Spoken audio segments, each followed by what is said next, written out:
Flave says people form opinions based on limited information all the time. Yes. Smart people. Isn't that a big part of your job? Saying we don't know, let's wait and see might be right, but we'll all be bored as heck right now. Well, I got a lot of people watching me right now. Yeah, but basically saying that. But we can say we're bored and we'll wait and see on narratives. Yeah. When you actually are trying to spend 3 first-round pick on an asset, you don't have time to say we'll wait and see. You actually have to exercise what it takes to see the asset through, Flave. Like, I understand that you're frustrated about, I don't know about Trey Lance. That could be a whole nother show. But what we're saying is that Trey didn't ask to be drafted here, bro. And what they put out there for why they drafted Trey, they need to understand that they can't get it out of Trey. But don't say that you never saw it in the first place. That's bullshit. Is it what Mr. F. Lance is saying, is that like he's doing this to spice up the discourse? That's what he's saying, right? That's essentially what he's saying. Like, someone has to play this role because it's boring when everyone says, let's wait and see. Like, okay, so you're admitting to being disingenuous? Like, what you're saying is you're not prejudiced against Trey. You just feel like someone needs to spice up the conversation? It's kind of lame.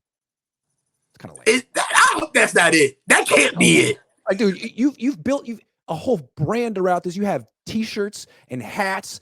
Like, he's 22. Way too much money and time to just say, "Oh, it's kind of boring. I want to spice this up." Come on, Flave. He's 22. Yeah. Like, he is. He's a kid. Like we made fun of Jimmy after a while. He had a lot of chances, made a lot of money, and we made fun of him. We called him the arsonist. We never said he should be in the XFL or he sucks. Like, there was never like that vitriol towards Jimmy. Everyone likes Jimmy. Jimmy's a nice guy. Brock's a nice guy. Everyone likes Brock. I don't understand how people could have this vitriol for Trey when, is he a great quarterback? Is he worth the trade? I don't know. Did he let the team down? Did he get arrested? Is he a bad person? No. He's just as likable as Jimmy. He's just as likable as Brock. So when you have a F Lance brand, I'm like, man, what does that say about you? It's basically how I feel. Tinker says is SF the new Dallas? That's blasphemous. Sorry, but they're trending that direction. Scotty Dippin says, I use Twitter to keep up with the Niners content. This crap is beyond toxic at this point. Are we Niners fans or not? Also, with Kyle Shanahan track record at quarterback and cantankerous personality, what elite quarterback would tolerate him? I mean, and you know what it is that Jimmy wasn't even elite and he didn't tolerate him.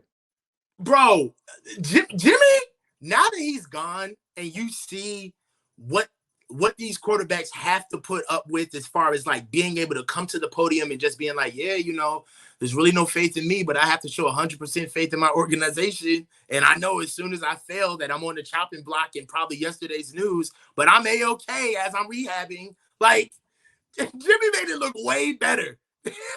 Yeah. And again, look what Jimmy did to Kyle. Jimmy came to the 49ers and he played the aw shucks, I'm just the most coachable guy in the world. And then he won, and then they gave him that contract and he switched on him. He's like, you know what? You don't know this about me, but I don't answer texts or calls. I don't have to. So I'll see you when I have to see you. And I think Kyle Shanahan hates that high-priced quarterbacks make more money than him, have more power than him, and essentially call the shots. And Jimmy did it. I think Kyle hates it. And I think that's why he likes this cheap quarterback room, because he has a bunch of guys who make less money than him who are basically saying, thank you, Kyle. Yes, sir, Kyle, whatever you want, Kyle. Like, that just goes away when you start making $30 million a year. It just doesn't happen anymore. Matt Ryan and Kyle had to have a conversation about the offense, about control of the offense. And like, listen, we're not really going to do good in this offense unless you let me take over. There had to be a real conversation there. So, it's not going to go away. It's real. And those who ignore it, just ignoring it isn't going to make it any less real than it already is. It's year 7. He's got to learn how to do better with this. Kaliki Carroll says, when Trey Lance balls out here or somewhere else, Kyle Shanahan and all the Lance haters will have egg on their faces. Rather be bored and right than embarrassed, let him play. That's the thing. Like, Flave is trying to start his own brand, and he's doing a good job, but I already have one. And I'm not going to jeopardize it making a really irresponsible, bold take about 100 throws because I'm looking at the big picture. If he wants to live or die on this hill, hey, God love you, man. You might win, but I'm thinking you won't. And it's kind of strange to make this be everything, the end all be all of who you are as a football analyst, but God love you. Oh no, like all of this stuff is set in stone. One thing about this content creation game is like you can get up here and say whatever you want, but at the end of the day, there's people watching and they will throw your words right in your face. So you gotta speak with integrity because there's a responsibility to how people will act because you give certain people confirmation off of what you say. So you can't really be toxic on purpose because you almost spread hate. It's not fun. Yeah, man, you're spreading hate. That's what you're doing. Why do you want to do that? When you make fun of Jimmy Garoppolo 40 starts into his career, it's all in good fun. We don't hate Jimmy. Like, I go into the locker room and I make eye contact with Jimmy. I say, hi, Jimmy. And he says, hi, Grant. Like, if I cross the line, he'd tell me. Like, there is a certain level of, like, just needlessly spreading hate. And a lot of people kind of do it in a passive-aggressive way. And when they get called out, they're like, why? Why did he do anything? It's like, but ho. All right, now, because I know there's people watching this right now, Grant, right? 576. I feel like this is an opportunity for not only you, but me to recognize that we didn't get here alone, right? Like you yourself have had very public situations where you had to come back and say, hey, look, maybe I need to recalibrate or maybe there's another way to go with this. You know what I'm saying?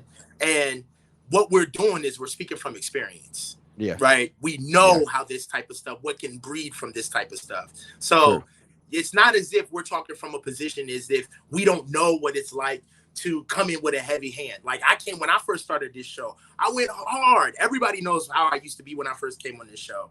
But you do understand that there's a responsibility behind the narratives that you create, how you go after certain people, and who can take it and who can't, and understanding that in real time, your words do have an effect past you pushing the record button. So, it's just something we both learned. Yeah. And just reflects on you. You're doing this publicly. Greg T says, with the Super Bowl coming to Levi's, did the Niners win a Super Bowl before the Niners host the Super Bowl? I think they're going to host a Super Bowl before they win a Super Bowl. I think they'll host. I mean, who knows? Maybe they just get like an all-world right tackle next year in the first round of the draft, and everything changes for them, or a quarterback. But until that happens, I feel like, and that's something else that we need to stop doing. Like, we need to, if you've been with somebody long enough, if you've been in a marriage with somebody, it's kind of past the honeymoon stage where you really need to start just intrinsically knowing who you're with, right? And I would challenge 49ers fans to raise the conversation and their knowledge base on why is our offense great? What are the weaknesses of our offense? I mean, this is some of the stuff that we've been watching for years. What we do know is that the hardest part of our offensive scheme, the hardest position in our offensive scheme is the left tackle. That's why we have Trent Williams there, because he's asked to do so many hard blocks and laborious tasks that he has to do within that offense that normal left tackles can't do. But ergo, because of that, we skimp and we don't have to have as athletic or dynamic players down the offensive line, which goes all the way to our right tackle. So that's why we see the Niners doing what they need to do developmental wise to plug players in. Where we're thinking from a traditional lens of get the best and plug in the best, right? Yeah. They have a grocery list. They know exactly what they want at those positions and the fiscal ramifications of that position. So I feel like, Colton McKivitz is not only, I don't feel like Colton McKivitz is what the best that they can do. I feel like we need to stop looking at them for what the best they can do. I feel like Colton McKivitz is what they think they need. Also, what's crazy to me is the Niners, like the center, right guard, right tackle, is all about run blocking. It's all about the run game, those three positions. Last year, their run game was completely left-handed. All their good runs went to the left. All of them. They could not run to the right last year, and those three positions are all about run blocking. Like, what are we doing, guys? What are we doing? Those guys aren't. That's just But that's raising the floor, though, Grant. That's the part about knowing this offense was saying, all right, So we do a lot of our dynamic and outside zone stuff to the left side because of Trent. We use Trent on the backside to cut off people coming up when we're doing outside zone on the right side. So why aren't we running on the right side? The right side is where we get our bread and butter at. The right side is where mostly all of our running comes from. Kyle, I noticed that during the run game, we didn't utilize the right side of the field, which is the strength of our offensive line. Ergo, why did we not run over there? Kyle needs to start understanding that we're picking up on what you're giving us. Right. Yeah. And in the room, you don't get to just over talk everybody anymore. You need to start having a conversation with us because, quite frankly, your scheme is redundant. It is. I mean, what do? You run outside zone to the right. You don't run outside zone to the left. To the left, you run inside zone and you run like crack tosses, crack tosses where you get Jawan Jennings or Brandon Ayuk blocking down and Trent Williams pulling, essentially. Yeah. I mean, and then you run. There's only so much you do going left, going right. Yeah, and it's like all the stuff you want to do going right isn't working. Field, you run outside zone to the field. Right. It's like during the game, when we talk about this genius flow, we're all watching it. We're like, yeah, he's about to run.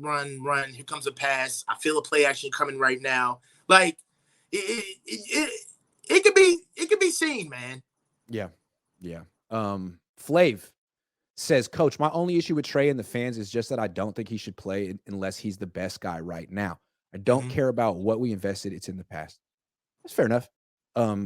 But that's your investment. The investment, I care about the investment. I don't think teams are allowed to make investments like that and then sort of like Men in Black you and be like, it didn't happen. Yeah, you can't get nebulized. I don't think you can just nebulize me like that. And the other thing is, yeah, the best quarterback should play, but the Niners have shown that they can't judge who the best quarterback is based off practice. Because if they could, then Brock would have started week 3. He would have replaced Trey. Brock would have started week 1 last year, frankly. Yeah. If the Niners were that good at judging quarterbacks off practice. Practice, you can't touch the quarterback. There's an element of gamerness. Like Brock showed it, right? When I saw Brock in training camp, I wasn't that impressed because he couldn't extend plays. He was just a little guy in the pocket doing the best he could. In games, it was like, wow, oh my goodness. He is a little bit of a playmaker. He has a gamer quality to him that could never show up in a practice. With Lance, I feel like we've seen some flashes of that along with his inexperience, and he hasn't been healthy long enough to build on anything. And I think, it's fair for you to say, like, look, I'm very skeptical of Lance, but at the same time, I understand the context here and I'm open-minded. But you don't want to do that because you think it's like a boring take. But so I don't know. Do you want to be disingenuous? Do you want to be honest? Like, tell me, Flave. But we got another one for Flave. Grant, you played the anti-Trey role way before me. Come on, man. You never say things to stir things up. Never. See, he's saying things to stir things up. So he's backing off. Okay, fair enough. Yeah. My first impression of Trey was too inexperienced. When they went up, my next impression was I still would take Trey over Mac. And I also felt I'd take him over Justin Fields. In retrospect, I think I would have taken Fields. I was scared by his decision-making, but what this is what fooled me. And I feel so stupid for saying this out loud. Yeah. But at the time, I wanted Trey because I thought that if you wanted to win right now, you got Justin. I thought that if this was all about the Super Bowl, just get Justin Fields. We're good enough to make that happen, to replicate that. I thought that the reason why they went with Trey is because they truly wanted a franchise quarterback. That's what I thought. Because in my mind, I was saying, not only does Mac Jones not only is he not good enough to be picked at 3, but at the time we could have stood pat and got him at 12. So when we went up to go get, everybody says that if Zach Wilson was in the mix. He was not in the mix as far as I'm concerned. The Jets had already made that clear. So it was really Trey Lance and Justin Fields. And when they went with Trey Lance, that was saying to me, wow, they don't, because I was afraid of he was going to do the same thing with RG3. I remembered that. And when he went with Trey, I was saying, wow, man, like he really wants a franchise quarterback. And then he had the post press conference saying, man, his running ability is like after the fact. This guy processes, he can throw the ball. I was like, God damn, okay. He really wants a franchise guy. But really, he just wanted somebody who he thinks can run that scheme the best. And it's kind of crazy to think about it, but the organization is kind of wild as shit for even letting him trade those 3 picks for Trey Lance. That's wild, bro. Yeah. It's inexcusable. Yeah. Anyway, Flav, appreciate you for following up. My only thing with Trey was like, yeah, I never would have traded up from 12 to 3. When they did it, I was so surprised. Yeah. And my initial reaction was draft Kyle Pitts. Yeah, in retrospect, I remember that. Penei Sewell might have been, if they had drafted Penei Sewell, they might have won the Super Bowl. Yeah. If they had him and Trent Williams. Anyway, you don't trade 3 first-round picks for an offensive tackle. I get it. So when they got that far up, they already made the deal. I wouldn't have made it, but you can't take Mac Jones at 3. I still believe that. And I still believe that Trey Lance was, once you were there, it was a fair pick to make. And I don't believe they've given him a fair chance. I don't believe they've coached him very well. But in retrospect, probably the pick was Justin Fields. Probably. Yeah, the pick was Justin Fields. For what we know, for what we know this team is willing to do to mask panic and call it stability, the pick should have just been Justin Fields. They should have just said, look, this is how we get down. Right about now, we think he's athletic enough for us to get a Super Bowl, and we just gonna throw him out there, roll him out there right now, and do what we can with him. What Justin Fields gave his rookie year, we could have got a Super Bowl with that. Tinker says Thursday night in Pittsburgh starts the Niners' dominating year. It's going to be a nasty year. Keep up the quality control. Anyways, back to work. It's a Thursday night game? Their opening game? I don't think so. It's isn't it 9/11? I think it's Sunday, yeah. But okay. Flave says, Grant, love you, dude. Love you too, man. But you said some things about Trey before one NFL throw. People are allowed to have opinions. Doesn't matter 40 games or 0. They just have to be ready to wear it if they're wrong. Hey, Flav, I am not policing you. You're allowed to have your opinions, but also in a public forum, people are allowed to have opinions about your opinion. That's something I deal with every day. So if you want to do this, you got to take what comes with it. And I think a lot of people have been real gentle with you, man. I feel like a lot of people are like pissed off, like at a very deep level about what you're doing, but they're also being like, I'm not going to go there. I'm going to give this guy the benefit of the doubt. I'm going to trust that he's like an honest arguer here and not just trying to dog whistle me and piss me off. So I think a lot of people have been nice to you, Flav. And I think you should reciprocate. Flav has to understand that there's people who have the same insight as he does when he's putting out his rhetoric. Like, we see you, bro. Yeah, we see you. But okay, Steve M says, Flava, you play the heel, you're gonna get treated like one. Yeah, I play the heel sometimes. You can't be surprised. You can be like, hey, what? You're like the wrestler, you know what I mean, who hits the other guy with like and hides for the ref. And the ref doesn't see it, and the ref comes back, and you're like, what? It wasn't me. It wasn't me. That's you're doing that. And it's funny, but we all see it. Let's just see Trey play 17 games. Flave says, I'm down. Just earn the job. Well, he's in a position. Don't even touch that. Don't touch that. Don't touch that. Just earn the job. Okay. Well, how about Brock? Like, Brock has never won a quarterback competition. He played well. But he played well in a really good team with Christian McCaffrey. I saw you yesterday. I feel like Flave, I saw you on with Croc yesterday saying you can't really judge what Jimmy did or his numbers because he never got to play with Christian McCaffrey. Well, same's true with big Trey Lance. So an open-minded guy like you who would want to see what Trey Lance would look like with McCaffrey, I could see you, holding out for that. Chicken Square 71 says Kyle should be fired. Simple. Butchered everything just to start a noodle arm. Purdy. Nah. This all comes back to the fact that he didn't want a quarterback right away. He's like, when I become a head coach one day, what I'm going to do is wait a really freaking long time to get a quarterback. That was his plan. Yeah. I'm not bashing these boys no more, man. Like, they didn't ask to be drafted here. You know what I'm saying? Brock is going to do his best. And when whoever we roll out, when it's time for the rooting, I'm going to root the best. You know what I'm saying? So when week one rolls out, whoever's out there, they're gonna be out there, but I'm not gonna take this. That's a bait and switch to get us to be on the players. This is on the coaching staff. Yeah. They need to get their act together. Yeah. Flave. See, I get mad at Flave, and then he just hits me with like $75. I'm like, all right, we're cool. Flave says, I hear you on the investment. They should be held accountable, but not have to compound a mistake if that's what it is. Players drafted higher are rewarded monetarily. It should be equal on the field. But how do you know it's a mistake? This is the thing about let me tell you about what the Niners they think that they're better than. This is the NFL, the most competitive league there is. You don't get to have mistakes without consequences. All right? So if it is a mistake, they got to roll him out just like everybody else.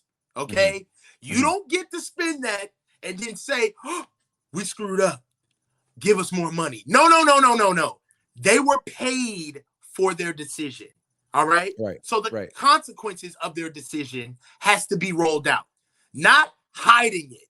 True. Also, Flav, if you wanted to get more people on your side and actually start a movement, what you could do instead of hammering Trey and only Trey 24/7 on every social media site and every YouTube channel, you could actually hold the organization accountable sometimes and say there's more to it than just Trey not being good enough. It's the organization moving up for him. And yeah, they found Brock, but this is unacceptable. A lot of people would feel you on that.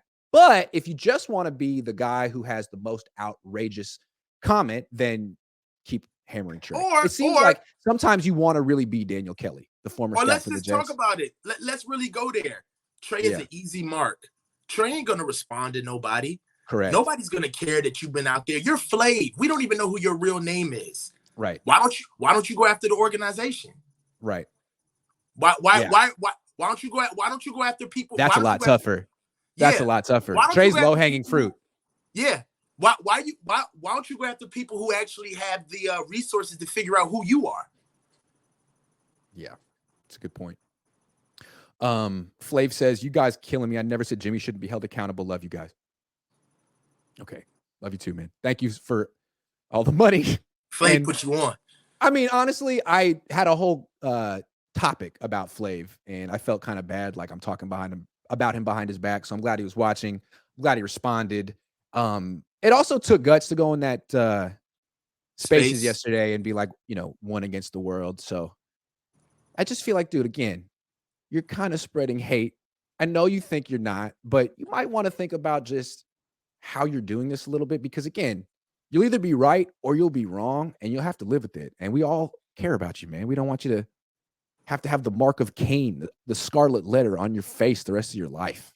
And just you can't control who galvanizes behind your words. So be careful, because there's some people that you probably would never even want to be associated with who are getting behind what you're saying for a lot of different reasons. Yeah. 29er says negative attention better than no attention, Flav. Yeah. I kind of feel like Flav feels as he's breaking into the industry, he needs to do this and be outrageous to get noticed. And then maybe once he gets a foothold, he can sort of temper his, you know what I'm saying? But like now he's a shock jock.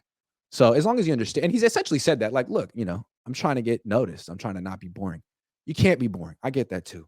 But man, it all is coming at the expense of one 23-year-old black quarterback. Remember that. It's all coming at the expense of him. You say the organization should be held accountable, but you don't talk about it. You talk about one guy who won't talk back. Josh Wyatt says the ghost of Jimmy Garoppolo's jawline is still haunting this franchise. Will we ever answer the question of how good Jimmy really was and how good a quarterback needs to be to win Kyle a Super Bowl? I'm going to say this right now, and you're going to puke on your boots. Jimmy was enough.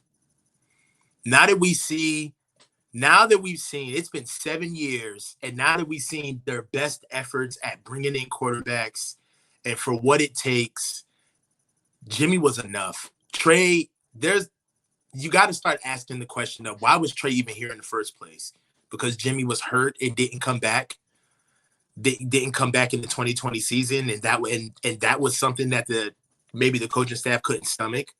But if you really look at the holes that we've lost and losing Buck and never really filling that position, even with picks with Javon, losing Mike, our defense is repurposed, but now we're top heavy with all of the money that we pay. Jimmy was enough. Well, what's crazy is you could make the argument. I've been thinking about this. I always felt he wasn't, especially behind that offensive line.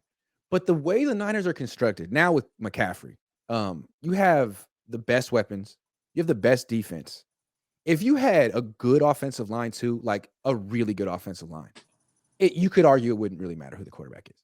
Like, Yeah. you could argue that team could win a Super Bowl with a Brad Johnson, a Trent Dilfer, a Nick Foles. You could argue that, but they don't have the offensive line to pull it off. You look at Brock Purdy's numbers when he has a clean pocket, they're like, it's like a 130 quarterback rating. I bet Jimmy is too. I bet any freaking quarterback on this team would be, but they don't give that guy the pocket. So a mediocre quarterback with a muddy pocket is going to be a guy who gets hurt, a guy who is up and down. And I think we're going to ultimately see that with Brock too, unless they get a real right side of the offensive line. Yeah, there's too bad, man. They could have had Penei Sewell. They could have had Tristan Wirfs. They could have had this guy. They could have had, man, they lost the NFC Championship game with Jimmy Garoppolo by 3 points. By 3. Yeah, you don't, I feel like they beaten that team with Jimmy 2 times already. That year is crazy, man. Yeah, you could argue they should have a ring with Jimmy right now. And it's on Kyle. 19 was the year to do it, man. Or 21, man. Yes. And then to me, 21 was the year because 19, the Chiefs are really, really, really good. That felt like destiny for them. But the Rams, the freaking Rams, no. We were way better than the Rams. McVay, Kyle we were way better like, than what the Rams. happened? The Niners beat themselves in that game. The Rams aren't that good. That and you know, now that we think about, like, if we look at it, you know, with all of this player personnel stuff, man, we're losing the teams that we more talented than. Like it ain't about, as far as the development and getting the guys in, I feel like, you know, a half-court shot is still only cost 3 points. We can still keep doubling down on all of the skill guys we got. But until we get an offensive line that can protect the quarterback or get a quarterback who truly gets to take over the offense, we dead in the water. Yeah. Because that offense got to grow under a real quarterback. You can't just be out there. You can't do what Jimmy did, where he's going to go out there and smile through it all and just throw to where he's told to throw the ball and get shit on in the media. Ain't nobody going to do that, especially a young guy. You know what I'm saying? And an older guy is going to have way too much under his belt to put up with that type of professional abuse. They're not going to do it. No. Josh Wyatt says the ghost of Jimmy Garoppolo's jawline is still haunting this franchise. Did I get that one already? Yeah. Yeah, we got that. Official BNA Music says, being the guy who said Grant's mortgage with hate messages from the casting couch. Being the guy who paid Grant's mortgage with hate messages from the casting couch is wild. See, what Flave stands for really bothers me, but then he comes on the show and he's a nice guy and he tries his best, and I'm like, I'll let it slide. But Flave, we're watching you. All of us. Yeah, I mean, we all are, because we're all watching you, discourse. Man. We're all in the same family here, okay? It's the Niners content. Yeah, we want good You're discourse. Welcome in. Start a channel. We all want to collaborate, but we're watching you, man. And Flave, it's not just like you, it's not just Flave either. If we're being honest, man, it's a lot of people who kind of do the same thing, and it's surprising to / disappointing, because Flave's trying to make a name for himself. He's making hats. Like, other people have credentials and names and platforms, and you're doing the same thing. Why? I don't even think Flave would do it if he had the credential. No. But you know, this is, you know, YouTube is one big ass high school, man. No doubt. No doubt. Crazy Rod 16 says, I prefer the lemonade stand versus Kyle Shanahan and the system.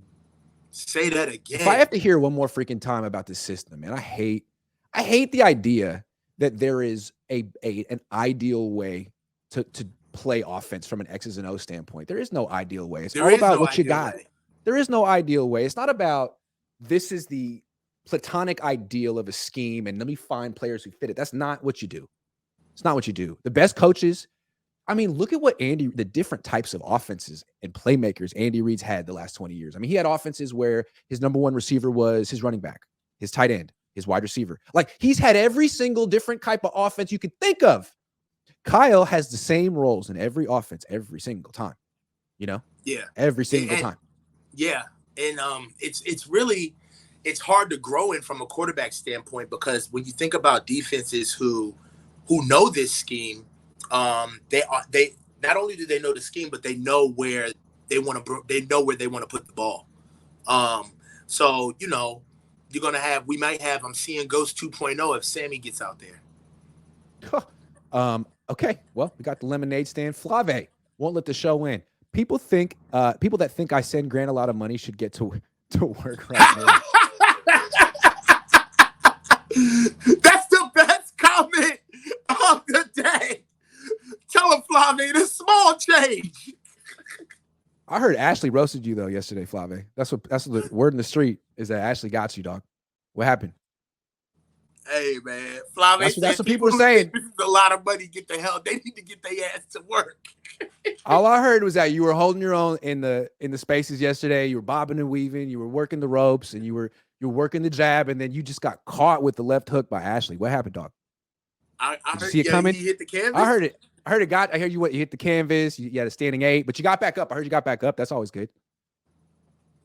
We want to know, Flave, what happened? All right, that's the end of the show. What happened? So she smacked you in the face. Did you not see it coming? Anyway, that's the show. Thanks for watching, Coach. Great job. Great, man. Take care, man.